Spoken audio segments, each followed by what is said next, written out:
وزارت تندرستی و حفظ اجتماعی تاجیکستان آوازه‌ها درباره لاتوکوف و گرفتار شدن وزیر جمال‌الدین عبدالله‌زاده با کرونا ویروس را رد کرد.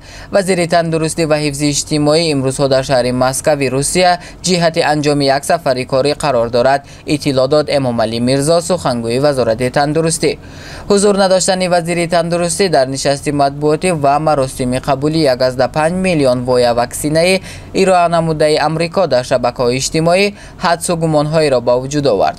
برخی گفتند که وزیر تندرستی گرفتار کرونا ویروس شده است و گزارش‌های هم پهن گردیدند که عبدالله‌زاده و گروه طبیبان بلندپایه دیگر را لاتوکوب کردند. اما امامعلی میرزا این ادعا را به پایه خوانده افزود که عبدالله‌زاده در مسکو است. هدف سفر وزیر به مسکو نهایی کردن مذاکرات با مقامات روسیه سری به دست آوردن واکسن اسپوتنیک وی برای تاجیکستان است. همچنین وزیر تندرستی یکی از اولین ها شده واکسن گرفته بودند و گرفتاری آن کس به ویروس کرونا نیز صحت ندارد، گفت امامعلی میرزا. سخنگوی وزارت افزود قرار است که عبدالله‌زاده تا آخر هفته به جای کارش برگردد.